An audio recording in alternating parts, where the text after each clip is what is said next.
कभी कभार हम लोगों को बहुत टाइम बैठने के बाद हम सडनली चल नहीं पाते।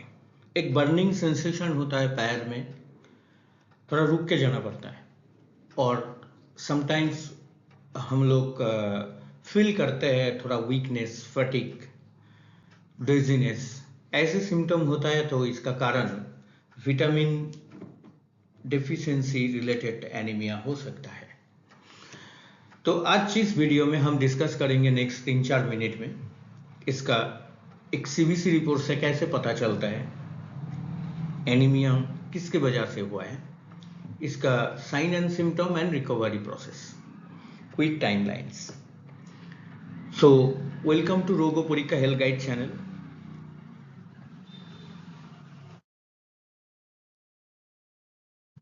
मेरे सामने अभी एक रियल लाइफ सीबीसी रिपोर्ट खड़ा है जिसमें से पता चलता है haemoglobin at lower side, RBC is at lower side, so patient is anemic from these two.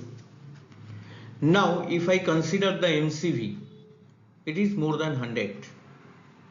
Again if I consider RDWCB, it is 18, that means it is more than normal.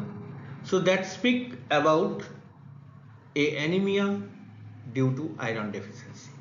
क्योंकि iron deficiency anaemia due to vitamin deficiency, I am sorry, vitamin deficiency case में RBC का size बड़ा हो जाता है, इसको एनाइसोसाइटोसिस बोला जाता है। और इसके वजह से एमसीवी और आरडीडब्ल्यूसीबी बड़ा हो जाता है, ज़्यादा हो जाता है नॉर्मल से। तो इससे पता चलता है कि पेशेंट का विटामिन B12 और फोलिक एसिड का कमी से एनीमिया हुआ है।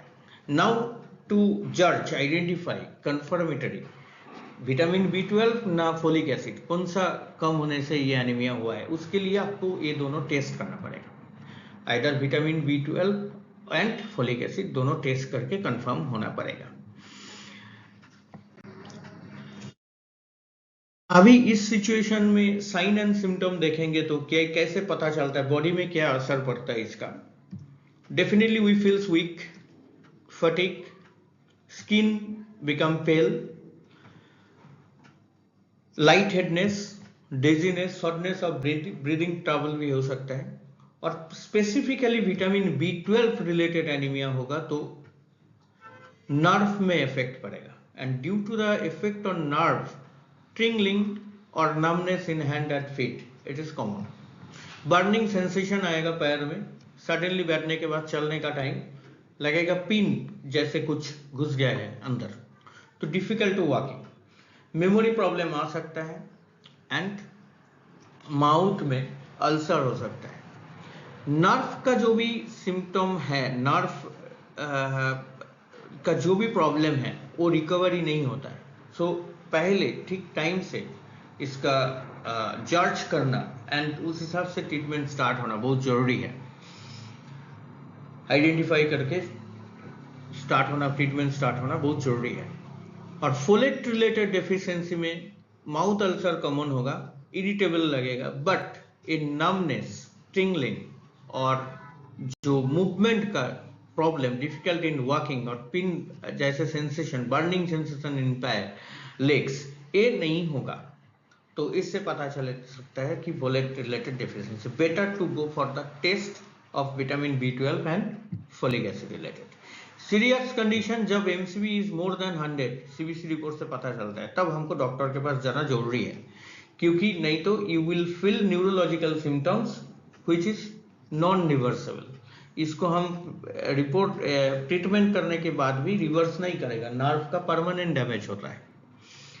रिकवरी के लिए क्या करना पड़ता है, इसका रिकवरी का जो भी है वो है एक्चुअली विटामिन B12 डेफिशिएंसी का केस में we need to have the injectables initially और high oral dose of vitamin B12 supplementary.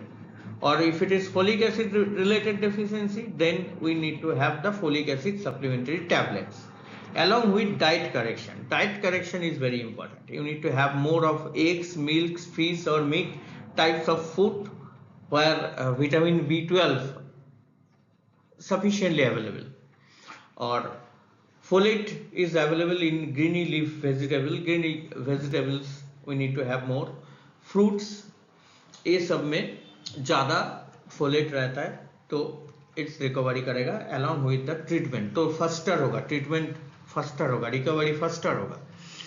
तो टाइमलाइंस नॉर्मली जो लगता है वो है 3 to 5 डेज के अंदर bone marrow start responding, so haemoglobin level start correcting, 6 to 8 days के अंदर सीबीसी लिपोल नॉर्मल हो जाएगा, और एनर्जी डेफिशिएंसी जो लग रहा था, वीकनेस जो लग रहा था, ये करेक्ट हो जाएगा।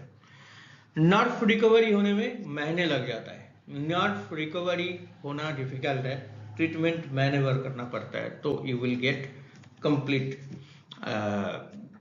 Recovery from the nervous level. तो इनकम्प्लीट ट्रीटमेंट फर्दर रिकवरी को डिले कर देगा, तो इनकम्प्लीट ट्रीटमेंट बिल्कुल मत कीजिए, जो भी डॉक्टर का प्रेस्क्रिप्शन का हिसाब से कंप्लीट कीजिए अपना ट्रीटमेंट।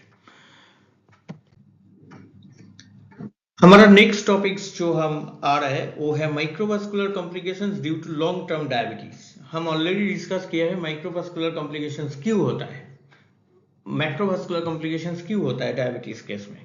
तो अभी रिलेटेड टू माइक्रोवास्कुलर कॉम्प्लिकेशंस, इसका साइन सिम्टम क्या क्या इफेक्ट है, इसको लेके हम डिस्कस करेंगे। Thank you for watching, kindly scan and subscribe to get such video and information. Thank you once again.